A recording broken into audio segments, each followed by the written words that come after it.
ta question, on aura je peux le poser dessus. Je peux le poser avec le micro, sinon ça serait cool.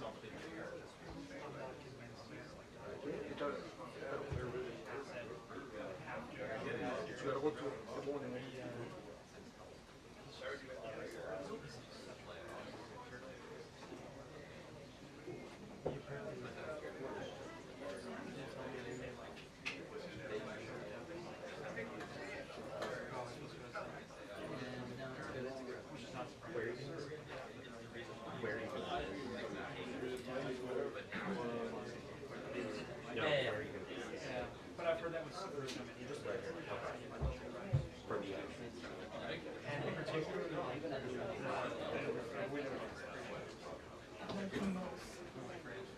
As long as you don't leave that.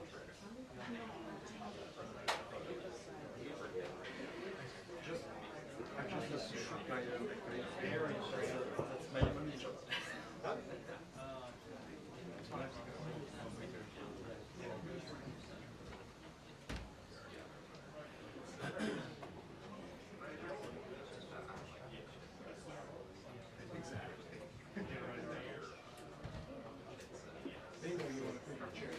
I was just going to say, yes, they have body and they do better. It says here in the big soccer, the mention soccer. It's not their first rodeo. It says they have body from.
It wasn't taking the set.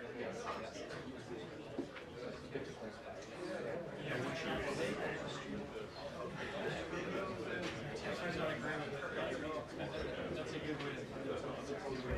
Because she won't want to say either way.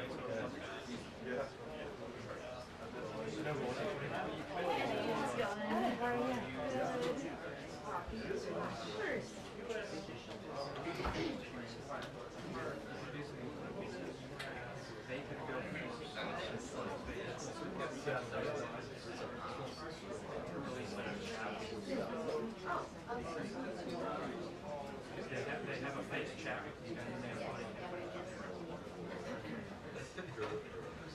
Right. Oh, yeah.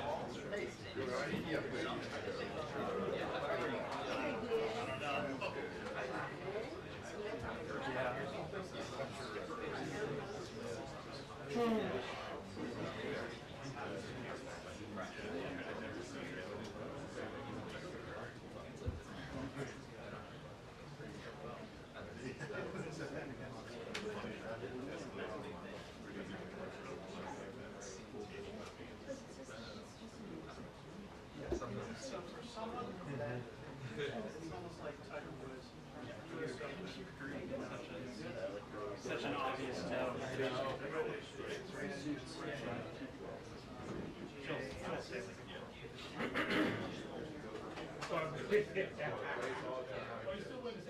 I got two of them. Ron, you come on, man. Rotate them out.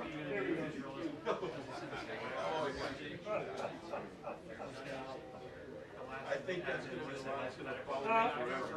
Oh, yeah, you got to. We're 1 for 1 right now. Wait till the one. Finally. Working for us. Working for us.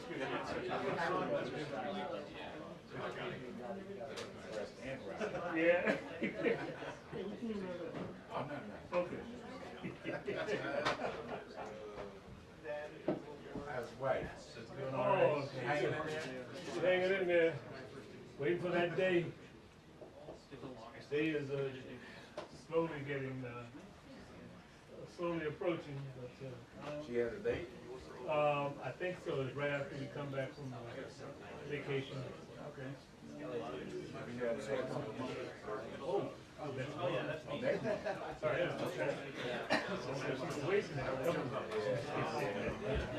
seems real nice. Huh? Real nice. Huh? Oh, no, my wife is going under the knife.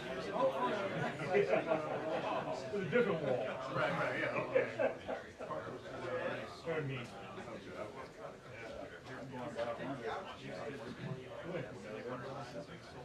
Really? Merry Christmas. Right.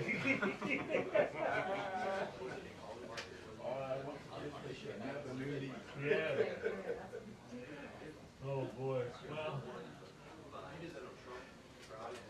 I wish you all the luck. Yes, sir. She is at that point now. Can't. Got to the point I let her go up this test. So you starting now. I see him.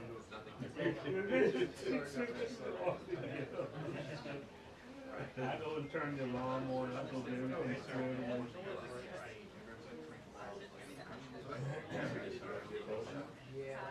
Not the same time. What? You know, Willis?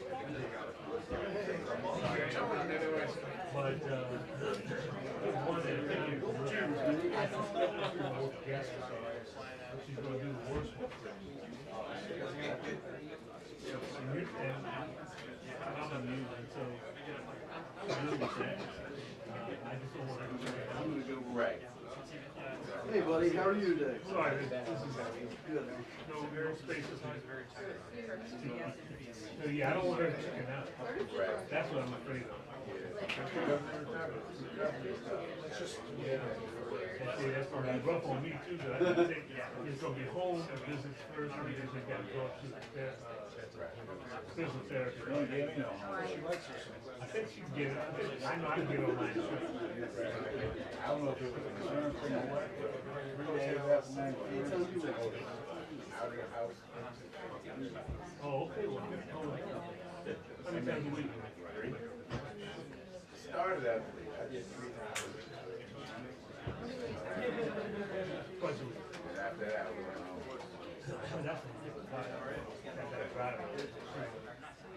She's not good. I'm not sure. I think it's a right. Right. It doesn't matter. It's just where it is. Where it is. But she can't. She's not going to drive. It's not her. You know what I'm saying? She's not a. She goes to the library. So it's a ride. She doesn't. Only outside. Anything else? I think they like to see those. But you're going, if something happened on the way to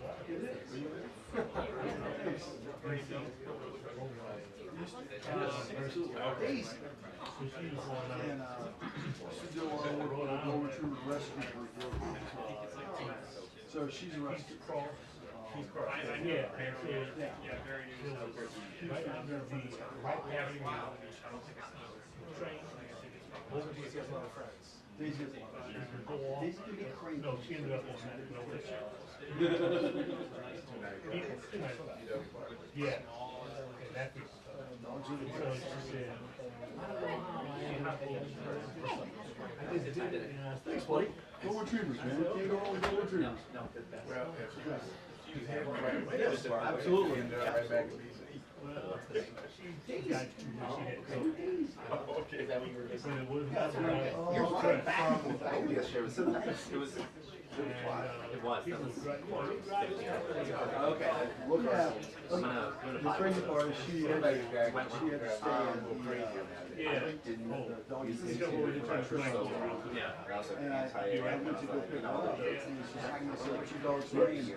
And I said, Daisy. To show a wide room. I said, "What's the last name?" He said, "You got more than one." I said, "Actually, we have 3 Daisy." Like, I didn't realize I was missing that. Yeah. So I'm like, "Well, all right." It's a good thing they asked for the last name. Exactly. Is this your remote? Yeah, so, or some dogs don't like me, which is the most likely scenario.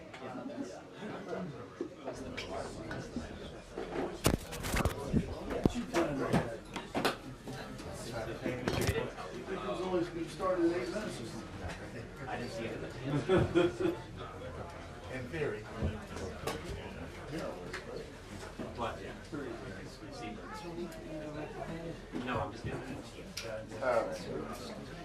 yeah. No, man, we're gonna be like you. Don't grow up. It's a big mistake. I'm gonna tell you. That's better than the alternative. I'm glad you made this one. I know. I can't believe I'm I'm not bad for 70. Huh? I'm not bad for 70. Not all, you look great. 71. I know, man. I know. Not too bad. I'm bad for those old guys. Came out. What you guys write? You got socks on them. It sounded like you were very sure somebody was I know it. But you guys dropping up steam right now or something? Oh, it locked. You jinxed it. Oh, thank you. No, this guy did it. Brand new too. Oh, I knew something, but Do you want me back? oh, boy.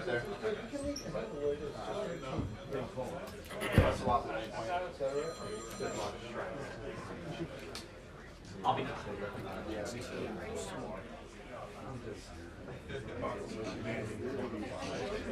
Shoot for him.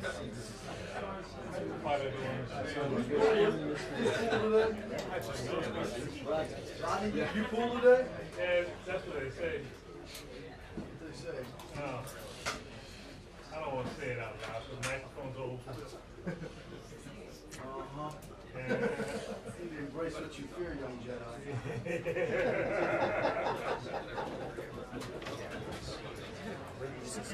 Oh, boy. Have an ice cream stand here. How many cameras do you have over top of the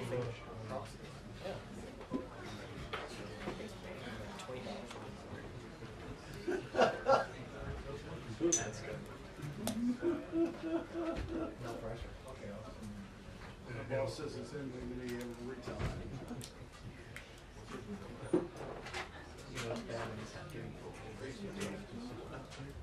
Oh, cool. Good. It's called a belt pack. Okay, so that's I'll shoot it. No, it's essentially. Now I saw this movie, it's like, I got an extra Okay. I know. Constant self-doubt. Keeps in their terms. How's it going? Okay. How are you doing? Sorry. Do I need a box? Hey, how are you? Great. Good to see you. look, do you have your own cable? I don't have a cable. I have just the earpiece. Always does.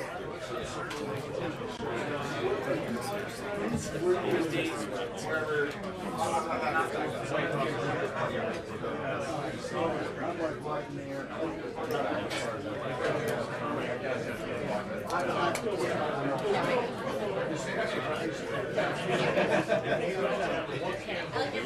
thank you. Thank you. All right. Thank you.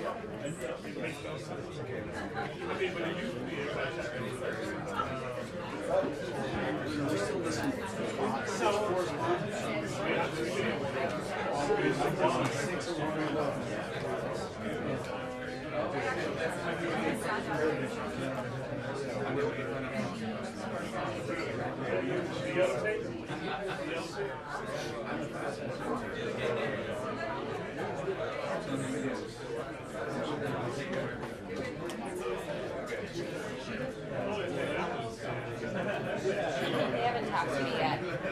We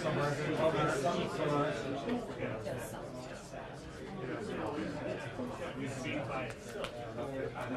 And everybody else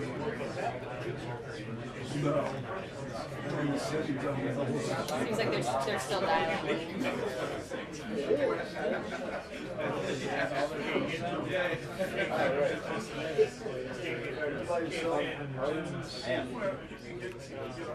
White House.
Copy that. Thank you.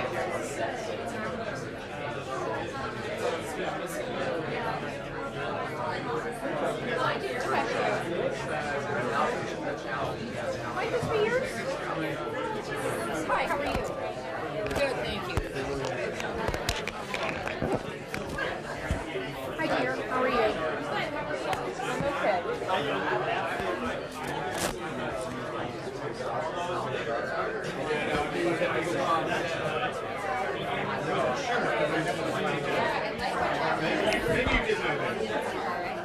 Yes, Kara.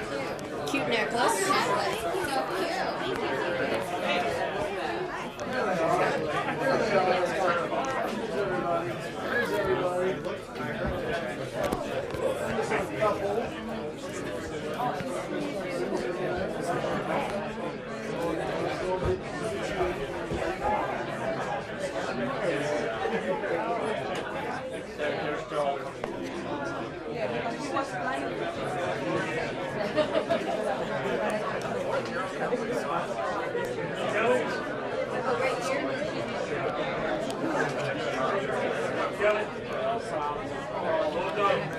Bill it. Bill it.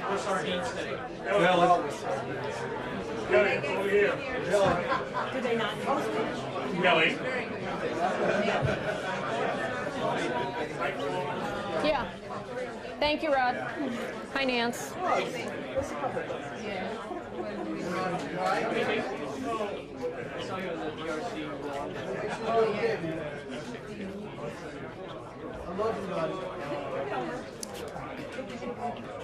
Yes, you do. Yes, you do. I know you think about it. Yeah. Thank you for joining us today.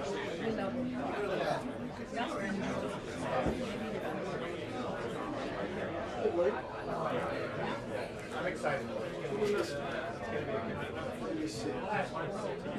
He's so much.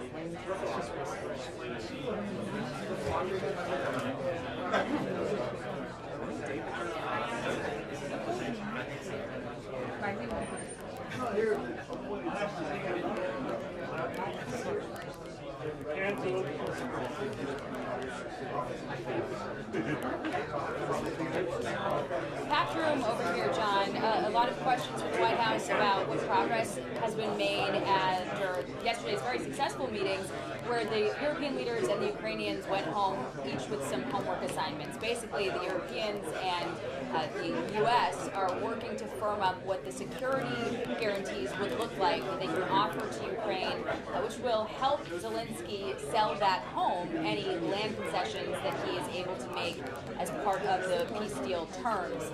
That was really his biggest assignment, was taking a hard look at the map and determining what he might be able to let go of and what his country could agree to let go of, because he has repeatedly reminded everybody that any territorial changes in Ukraine are subject to a national referendum.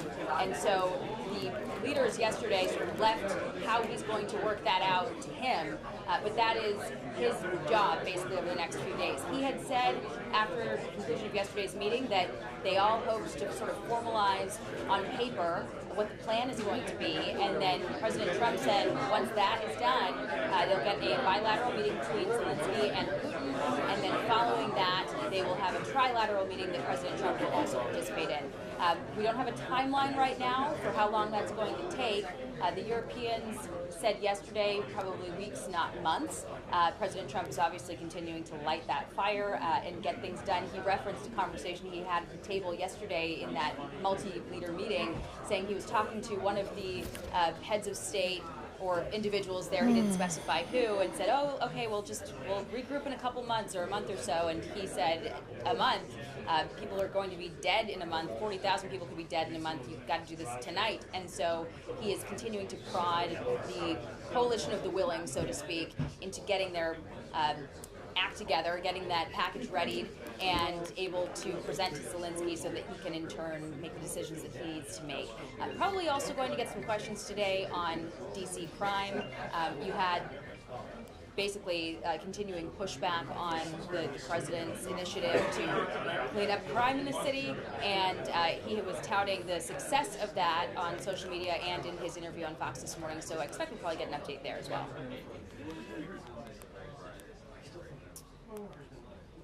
Thanks.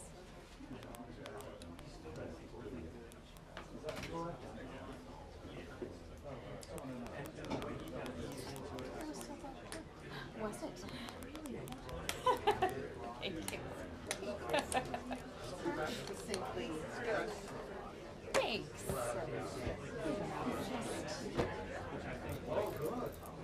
Maybe a little bit too soft.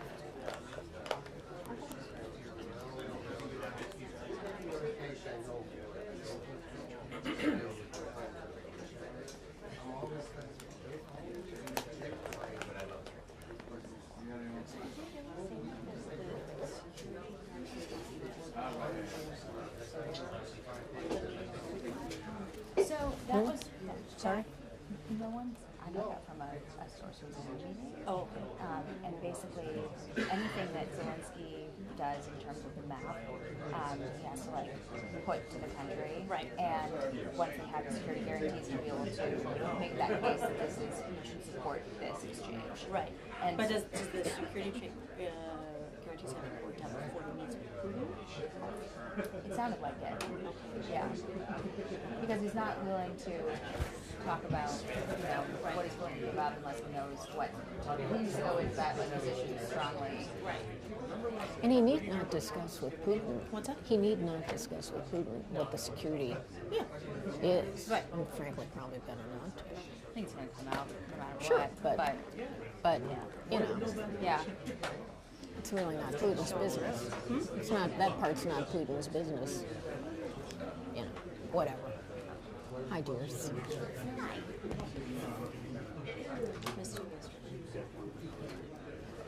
Oh, yeah. Very much. Yeah. Oh, me? Yeah. Oh. Yeah. For many reasons. Many, many reasons. Yeah. Yeah, I know. We're going to leave it right there. I'll leave it there, but I always miss you. hear you. Every day that I don't see you, I miss you. too. Just want to hang out all the time. Yes. Yeah, that was good. Oh.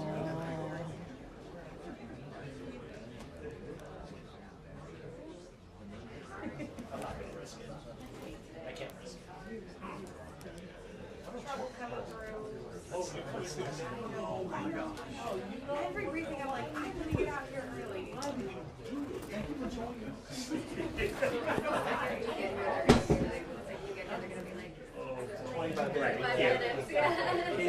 Cancel. 3:45.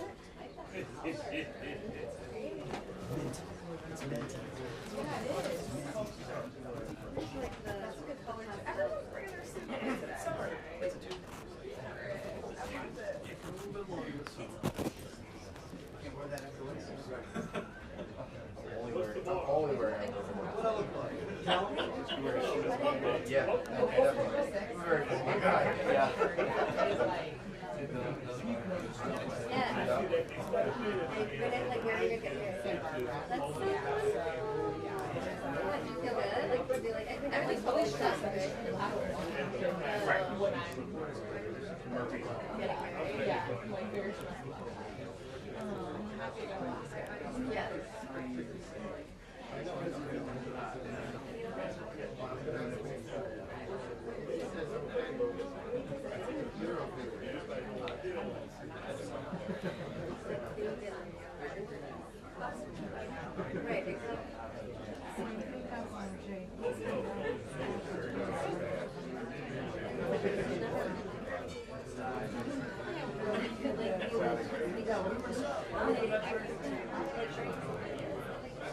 I mean, that might be one way to answer.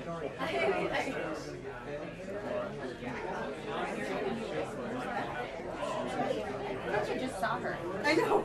Wasn't you just here like one day? Yeah, I thought so. That looks like.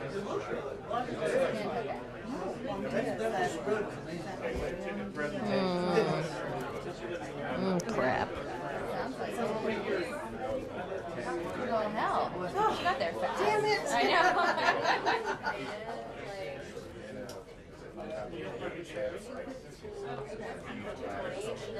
I guess it wouldn't have been yesterday.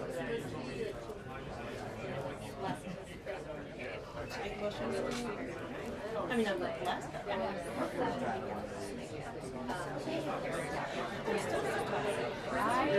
So after Alaska, I had to go to bed over here. It's not my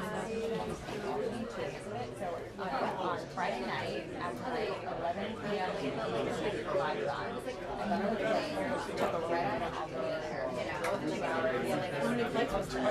2 flights. We drove 2 hours to the classes. In the event until 10 p.m. Drove back. And then closed the class. Back. Had meetings until 5. Then all the next course for my 7:30 flight. And drive down. I arrived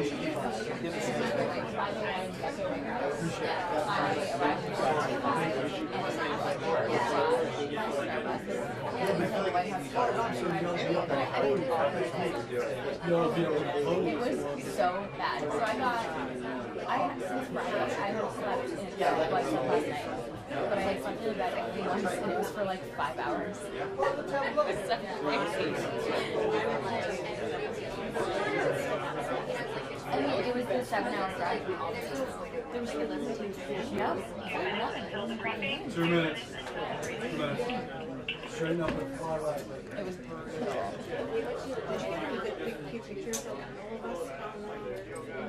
You know, I took a lot of my phone cameras. But I mean, like, did anybody get good pictures of us?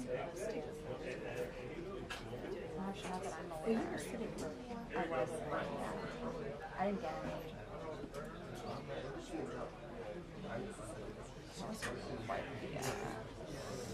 Yes, it was. Yeah.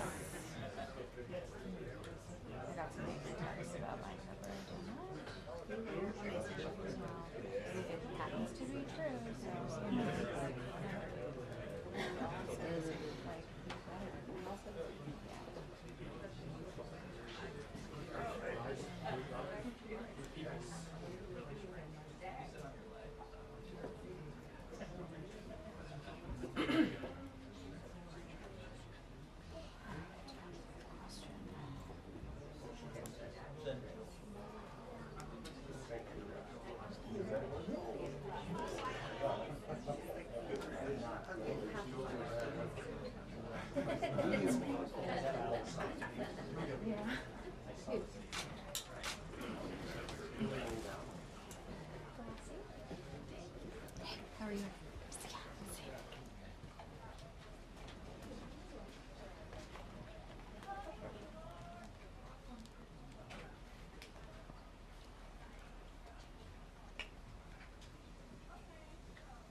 afternoon, everybody.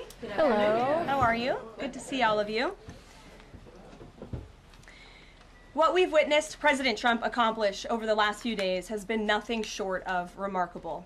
We are now 3.5 years into the war between Russia and Ukraine, a brutal conflict that has claimed hundreds of thousands of Russian and Ukrainian lives and cost trillions of dollars. The weakness and incompetence of Joe Biden foolishly allowed the killing to start in the first place.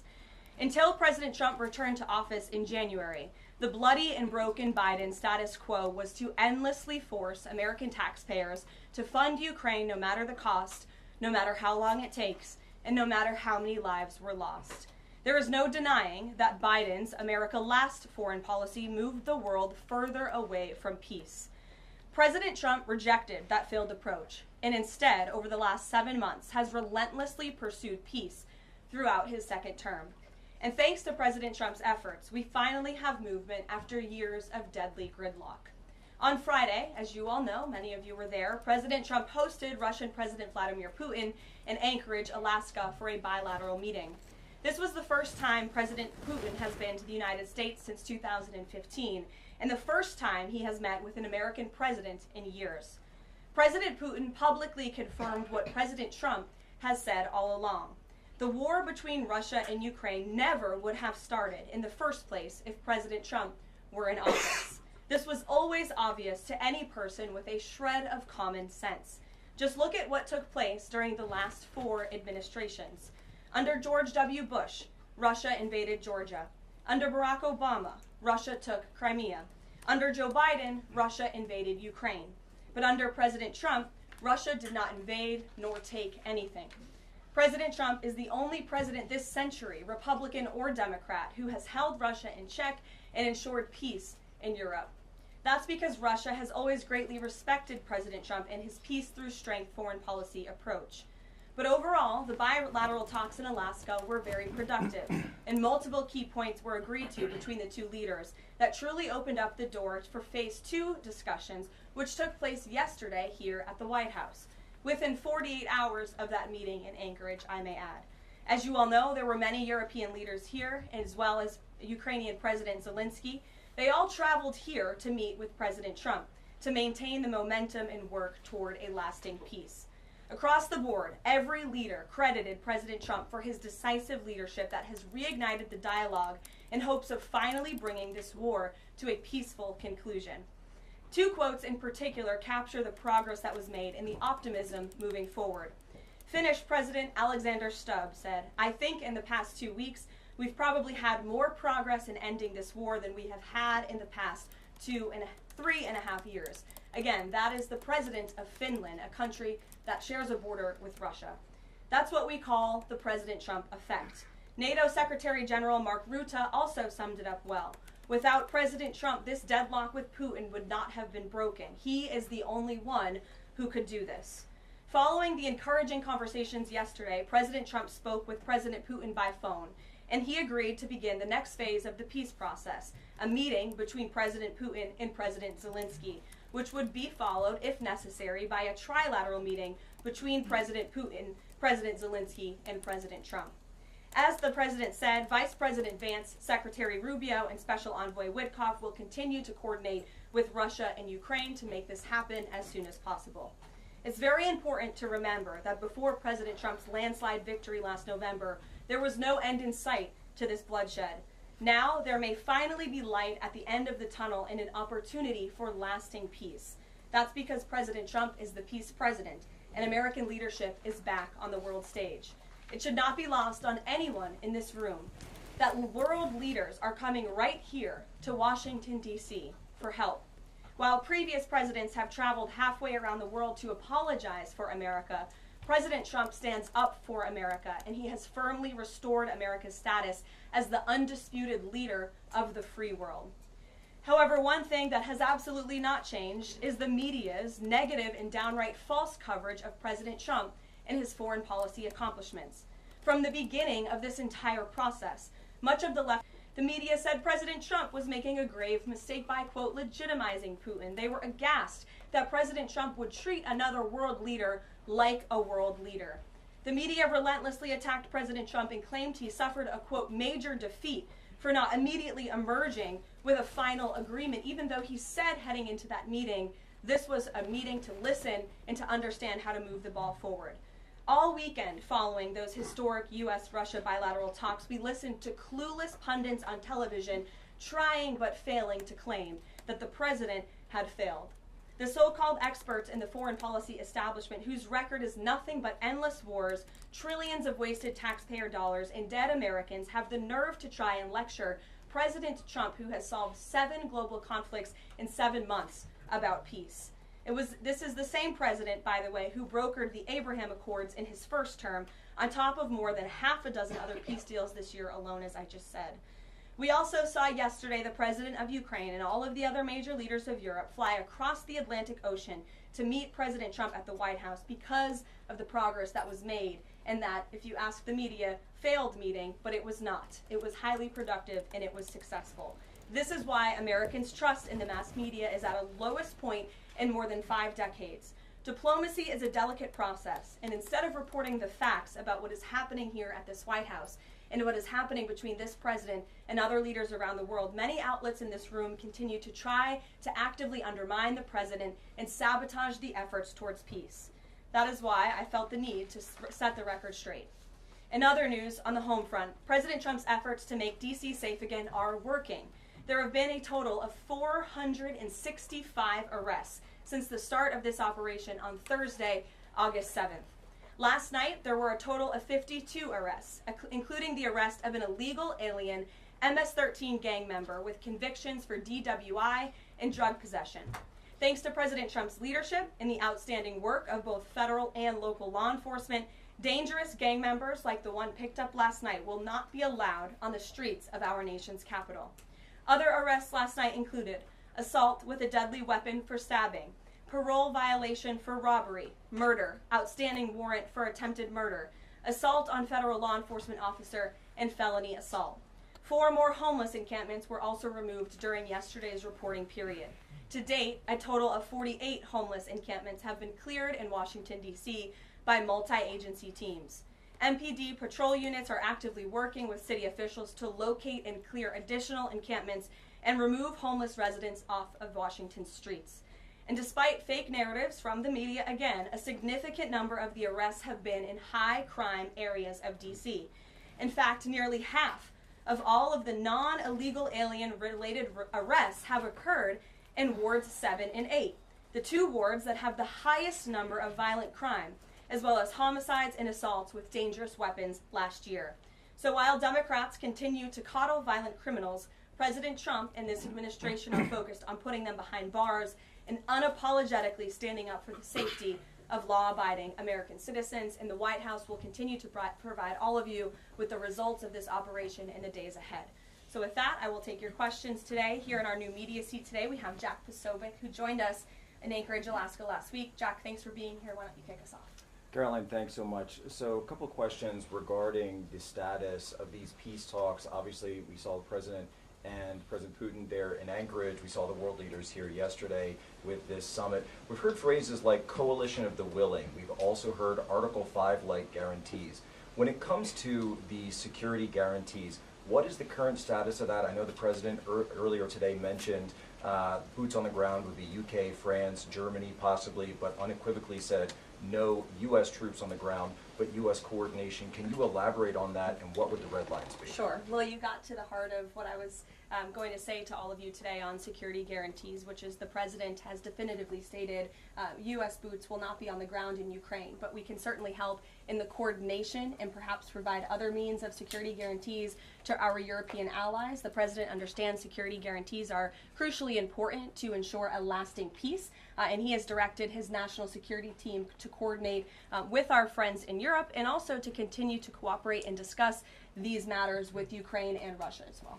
Caroline, now have the Russians responded at all? I know we spoke with President Putin last night. What has been their response? Because we've heard some reports from the Kremlin and others saying they're unequivocally against NATO troops on the ground. Well, look, the president continues to have these conversations with both leaders. Those conversations took place in Anchorage, Alaska, again yesterday with the Europeans and President Zelensky, and he has directed his team to come up with a framework for these security guarantees that can be acceptable to help ensure a lasting peace and end this war. And then just last question real quick on this. Regarding some of the funding, we're hearing questions about another round of weapon sales or possibly a round of U.S. purchases of Ukrainian drones. Will that money be funded by the U.S. taxpayers? Or are we finally going to see an end to the U.S. taxpayer-funded, seemingly endless mandate for these foreign wars? Well, the president is very sensitive to the needs of the American taxpayer, and immediately upon entering office back in January, he made it very clear that we're not going to continue writing blank checks to fund a war very far away, which is why he came up with the very creative solution to have NATO purchase American weaponry, because it is the best in the world, and then to backfill the needs of the Ukrainian army and the Ukrainian people and their military. So that's the solution the president has came up with. We'll continue to see that forward. As for any additional sales, I'll have to defer you to the Department of Defense. Thanks so much. Thanks, Jack. Kelly. What has President Trump learned that tells him that Vladimir Putin would be willing to make a deal for him, for President Trump? Well, the president has learned a lot, which is part of the reason he opened up this dialogue. The previous administration, who oversaw the beginning of this war, refused to talk. And President Trump has always said, in order to learn, in order to move the ball forward with diplomacy and towards peace, you have to have open dialogue. And so that's why the president has had several conversations by phone and, of course, an in-person meeting last Friday with President Putin. He also has talked to President Zelensky dozens of times, had him here at the White House yesterday, and he's understanding what both sides want, what both sides are going to have to give up. And he has always said, in order to get a good deal, both sides are going to have to walk away a little bit unhappy. So he continues to learn a lot throughout these conversations, which is why we've seen progress from both sides. And I would also just add, when it comes to learning and moving the ball forward, look at how both Russia and Ukraine have actually talked directly for the first time in many years, thanks to the efforts of this president and this administration. Specifically for President Trump, though, what do you think Putin's motivation is to try to do something for President Trump, as opposed to just resolving the conflict? I think, as I just spoke to in my opening remarks, Kelly, Russia and all countries around this world actually respect the United States again. And the president is using the might of American strength to demand that respect from our allies, our friends, our adversaries all around the world. And we've seen that not just lead to progress with Russia and Ukraine, but also we've seen it in the closing of 7 global conflicts around the world as well. We've seen it with the release of hostages in Gaza. You've seen it with the end of the conflict between India and Pakistan, which could have resulted in a nuclear war if we had not had a president who believed in the strength and the leverage that comes with the job of being the president of the United States of America. Rachel. Thanks, Caroline. Heading into Alaska, a lot of the focus in the talk was on this trilateral meeting between these 3 leaders. Can you explain how this went from a trilateral meeting involving President Trump to now the focus being on this bilateral meeting without the president first? Well, look, the president has spoken to both leaders about this, and both leaders have expressed a willingness to sit down with each other. And so our national security team will help both countries do that. Ultimately, the president has always said that there are areas of disagreement in this war that will have to be discussed and decided upon by these 2 countries. And so he wants these 2 countries to engage in direct diplomacy. He's said that from the very beginning, which is why he's agreeable to the idea of having President Zelensky and President Putin get together. And I understand accommodations for that meeting are underway. As soon as we hear more details, we'll be sure to let all of you know. And just a quick follow-up. We know as of right now there is no ceasefire in place. We've seen Russia continue its attacks on Ukraine. What indications is the president getting from Putin that he wants to have this meeting with Zelensky soon?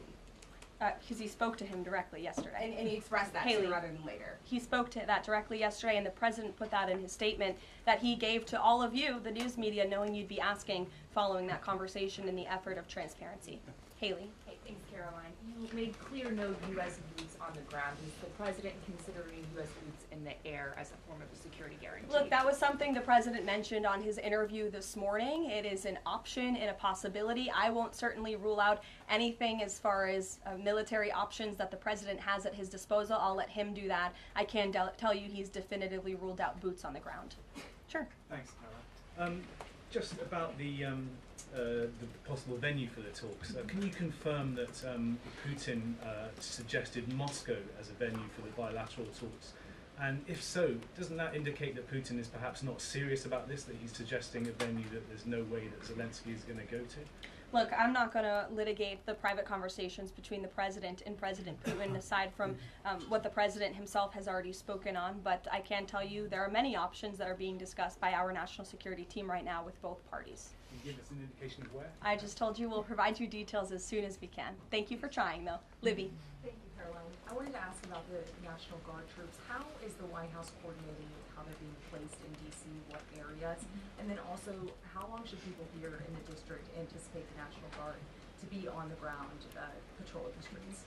I don't have a timeline for you, Libby, but we will keep you posted on that. I think the president, as you know, and this administration, he came to this briefing room with members of his cabinet to lay out the rationale and the reasoning for federalizing the National Guard here in Washington, D.C., and for our work with the Metropolitan Police Department to make our district safer. We've seen violent crime has taken the lives of far too many residents here in our nation's capital, and the president wants to make it safe again. And as for the coordination efforts, this interagency team is meeting and talking daily. In fact, there's a meeting taking place right now in the West Wing with members of the interagency task force to continue to discuss not just the National Guard deployment, but also how we can continue to remove public safety threats off of the streets of Washington, which, as the numbers I just showed you prove, they are doing every single night. I will just reiterate, 465 total arrests and counting since the start of this operation. I believe 11 or 12 days ago, I'll have to check the calendar, but those are pretty remarkable results. If not for this task force and their high level of coordination and the leadership of this president, there would have been 465 more violent criminals on the streets of this capital that you all live in every day. So I think we should all be very grateful for that. Stephen. Thank you, Caroline. 3 questions about the D.C. crackdown. Sure. First, I was wondering if you could clarify something President Trump said. He mentioned getting rid of the slums where criminals live. Was he talking about tents or permanent residential buildings? And then the mayor has expressed an interest in clarifying how much of a focus illegal immigration enforcement is as part of this crackdown. Can you say anything about that? Sure. And third, any preview on the beautification? 3 questions. I'll try to answer all 3 of them pointedly for you.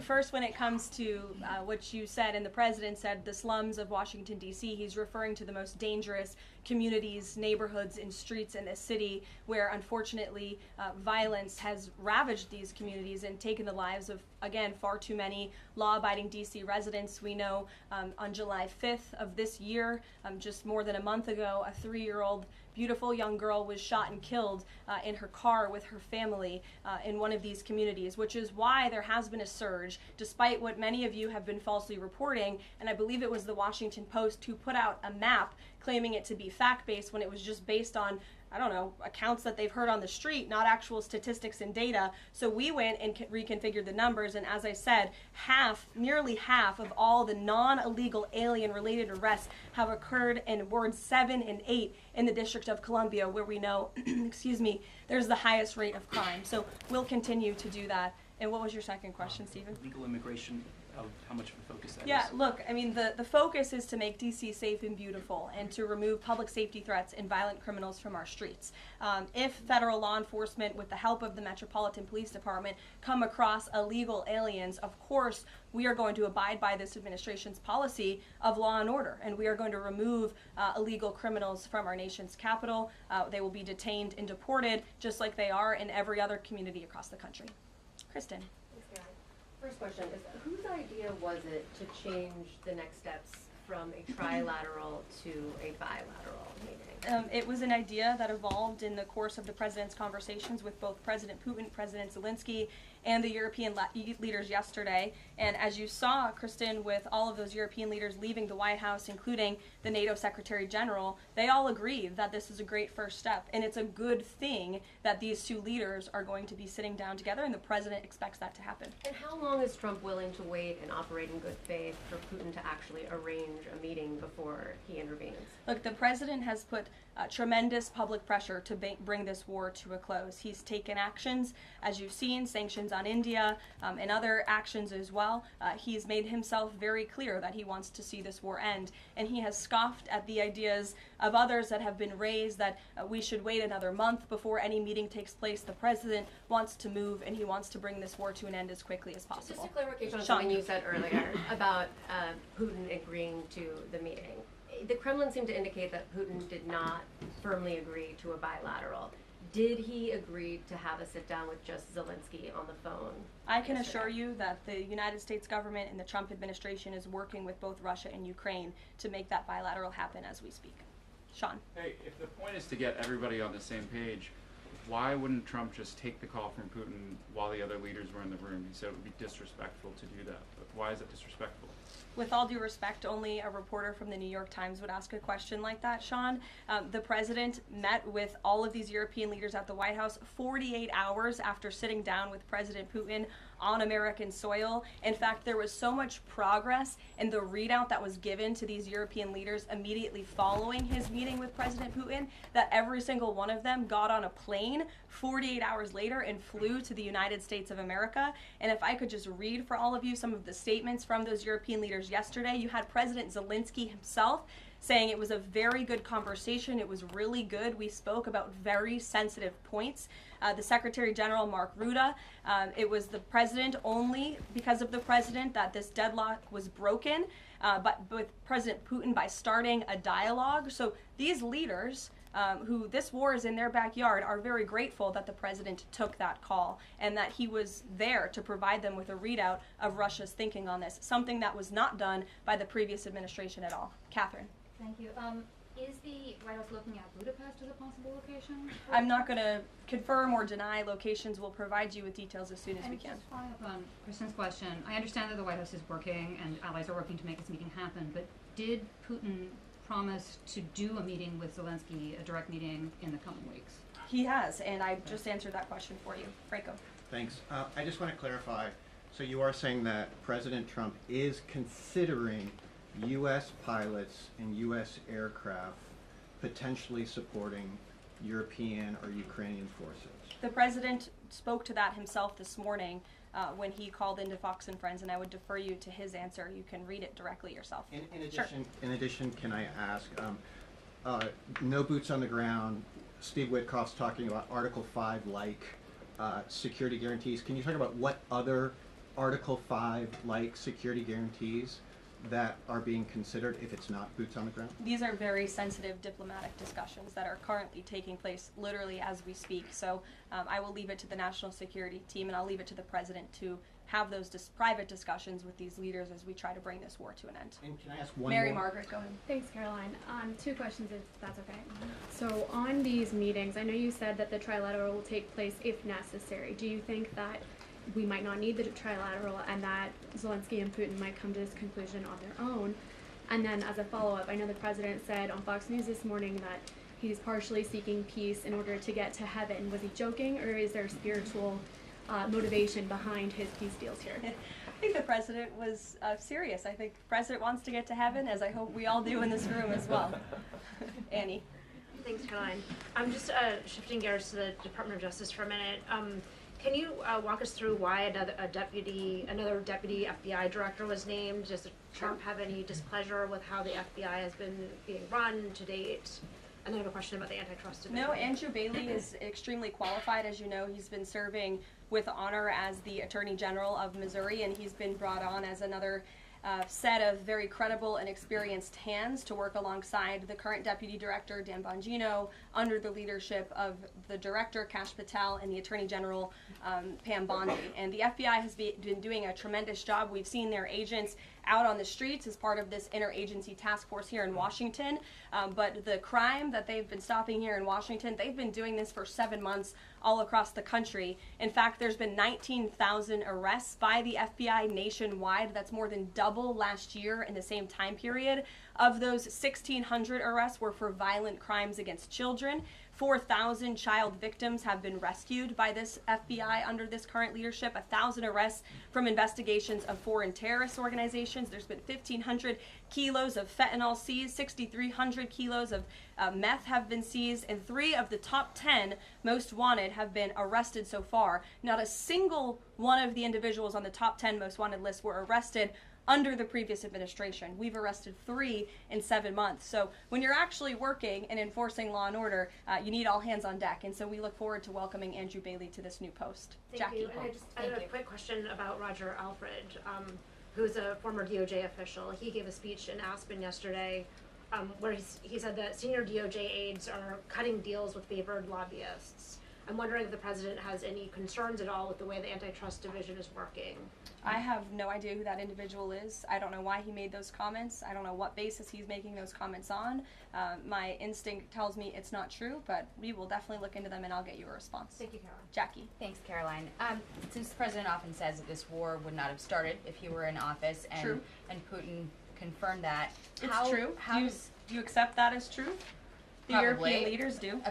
Well, and but President the- Putin himself said that, by He the way. did say that. The question I have, though, is what is the president going to do to ensure that these security guarantees last beyond him into the time when he is no longer president? And does that have to involve Congress at all? Well, he understands the need for that, which he spoke to yesterday.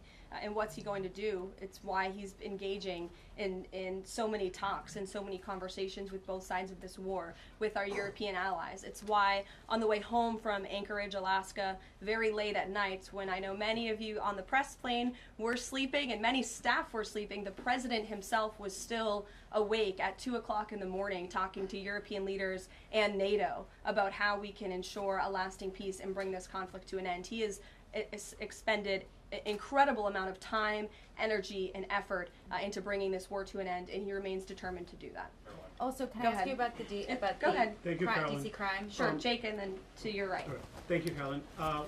Which of the half-dozen peace deals that the president's pulled off would you say he's the most proud of? And then I have another question. That's a good question, Jake. I'll leave that to the president to answer. I think he's proud of all of the peace deals that he's been able to achieve. You saw the president of Armenia and the head of Azerbaijan both at the White House just a couple of weeks ago. The president, I know, very much enjoyed spending time with them and helping to bring that conflict to an end.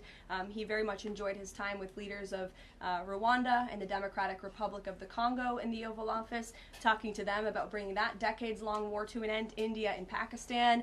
He used trade in a very powerful way as leverage to bring that conflict to an end. So I know he's very proud of all of these achievements, and I know he's very honored to serve as the President of the United States and to restore peace around this world. Go ahead. So you mentioned Armenia and Azerbaijan. That's a conflict that, I spent time in the Southern Caucasus covering that. And, a conflict of over 30 years, and he resolved it in just a couple of months. Mm-hmm. Are there other conflicts that the president's working on right now that are off the radar screen that we should be tracking? In fact, there are many. The State Department is always working around the clock under the leadership of Secretary Rubio and keeping the president apprised of conflicts that are bubbling up all over the world. But of course, as you all know, as we've talked a lot about in this briefing, he's spending a lot of time right now on ending this war in Russia-Ukraine, and of course the conflict in Israel and Gaza, which he wants to see come to a close as well. On that? Sure, go ahead. So the president says that he's starting a movement to eliminate mail-in voting, but states administer elections, not federal authorities. So can you provide any more details about how the White House plans to eliminate that? The White House continues to work on this, and when Congress comes back to Washington, I'm sure there will be many discussions with our friends on Capitol Hill and also our friends in state legislatures across the country to ensure that we're protecting the integrity of the vote for the American people. And I think Republicans generally, and the president generally, wants to make it easier for Americans to vote and harder for people to cheat in our elections. And it's quite mind-boggling that the Democrat Party could stand in opposition to common sense. He wants to ensure election integrity. There were great efforts that were made in 2024. I won't get ahead of myself for Hatch Act reasons to get ahead for the next election, but I can assure you this is a priority for the president. Go ahead. If I could just follow up on your comments about Gaza. Sure. There was a ceasefire proposal put forward by both Qatar and Egypt. Hamas accepted it on Monday. Israel has yet to officially weigh in. I'm wondering if the U.S. was at all involved in it, if it's supportive of it, and whether or not the president believes Israel should accept it. I don't think it's a coincidence that Hamas accepted this proposal after the President of the United States posted a very strong statement about this conflict on Truth Social yesterday. I would refer you back to that statement. As for this proposal that Hamas has now accepted, the United States continues to discuss it, and I'll let the President weigh in on it definitively. You're welcome. Sure. Caroline, can you describe the president's perspective on taking a stake in Intel in exchange for federal grants? And is this are we expecting to see the White House make similar arrangements with other semiconductor companies and manufacturing companies? Well, the president, he's been very clear about the need to reshore manufacturing that's critical to our national and economic security. That is especially in regards to chips and semiconductors, which is why the president has initiated the Commerce Department to conduct a study on semiconductors, a Section 232 investigation, so we can ultimately implement tariffs. And it's why our export license requirements remain in place as well. As for this 10% government stake deal, the Department of Commerce continues to work on it. I know Secretary Lutnick is working on it and ironing out the details, but the president wants to put America's needs first, both from a national security and economic perspective. And it's a creative idea that has never been done before to ensure that we're both reshoring these critical supply chains while also gaining something of it for the American taxpayer. You're welcome. Emily. Thanks, Caroline. I wanted to ask about the 3 U.S. warships that are being sent to Venezuela, and there's 4,000 Marines on board. Are you looking at possibility of boots on the ground there? What I will say with respect to Venezuela, President Trump has been very clear and consistent. He's prepared to use every element of American power to stop drugs from flooding into our country and to bring those responsible to justice. The Maduro regime is not the legitimate government of Venezuela. It is a narco-terror cartel. In Maduro, it is the view of this administration, is not a legitimate president. He is a fugitive head of this cartel who has been indicted in the United States for trafficking drugs into the country. And with that, I will leave you all, and we will see you later, if not tomorrow. And I look forward to taking more of your questions. Thank you. Thank you. Thank you. Hey, Harrison. I wanted the fake DC crime numbers DOJ investigation. Apparently they're like investigating the city. I heard that. Yeah. Annie, thank you for asking that. That was on my list, and it's something on the record at least. I just feel like we got the Russia stuff out of the way. Yeah. No, I was good. I don't realize this. Good job, man. Good friends with Alvin and Sarah. In fact, Brian and I sat together. Let me get this mic off. Oh, hold on one second. I'm okay. How are you? Okay. Why can't I get this off? There we go. How are you? Go back. Good seeing you guys.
to our deep culture of storytelling, creativity, and entertainment, Los Angeles, El Segundo, our city's uniquely positioned to host a global event that will inspire millions of fans across the world.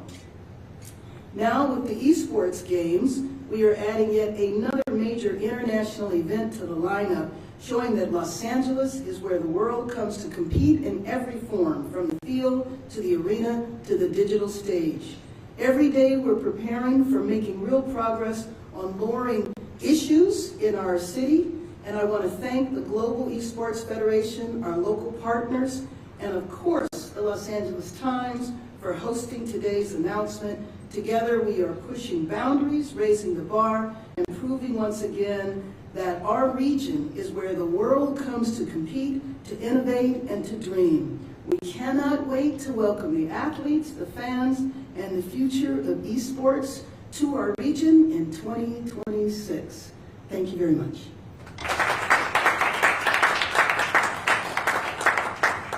Thank you, Mayor Bass.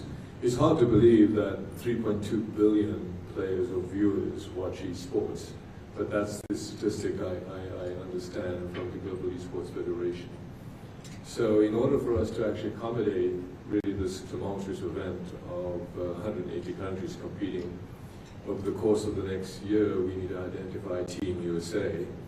And what's going to happen really is we're going to be collaborating not just with the LA Times Media Group, in which the esports stadium will soon be built, but also with partners at SoFi Stadium and YouTube Stadium. And I also want to announce NET Studio in El Segundo in Culver City that launched Battlefield 6 very successfully, one of the most successful launches of a esports game. So with that, I approached Mayor Pimentel with regard to El Segundo, and some of you may know, miraculously within maybe 3 or 4 months, this particular building that was nothing else but pure concrete space became the LA Times through the support of the city and the city planners. We now have a challenge whereby by July 2026, the Los Angeles first and largest global esports stadium will have to be built on this campus, and Mayor Pimentel and the El Segundo team have graciously given us the support. So may I invite then Mayor Pimentel to give some words.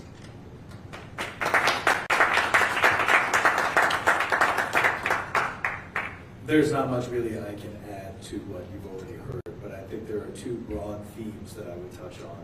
One, El Segundo exists as a broad series of partnerships with our citizens, with our businesses, and with our most important neighbor. And I think the leadership that we see from Dr. Patrick Soon-Shiong and the LA Times has been instrumental to transforming this part of our city. It has been instrumental to reviving parts of our economy that often are dwarfed by the technological advancements we see around it. So thank you very much, Dr. Patrick Soon-Shiong.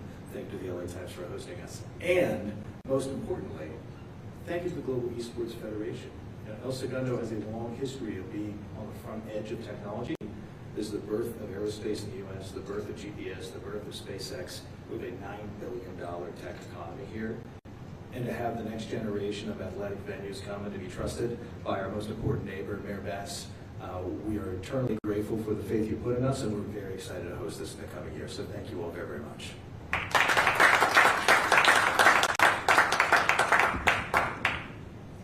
Thank you. Now, Paul, if I may ask you to come step up, and I think Paul's going to make some of these awards to the mayor. Thank you very much, Dr. Patrick. It's my great pleasure, Mayor Bass, if you would just join me. Just to present, it's a great honor on behalf of the board of the Global Esports Federation to present to the Mayor of Los Angeles the Global Esports flag.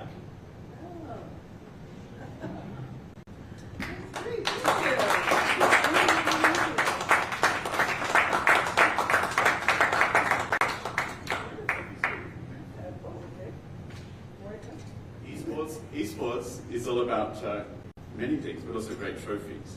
And it's a great pleasure to present this replica of our Global Esports Federation trophy to Mayor Karen Bass. Oh, thank you. Thank you very much.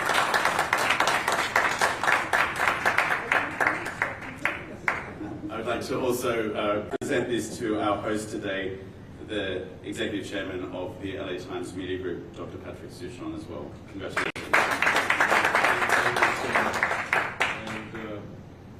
I said this is the beginning of the beginning, and I want to thank you for all the attending. Thank you so much.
Security.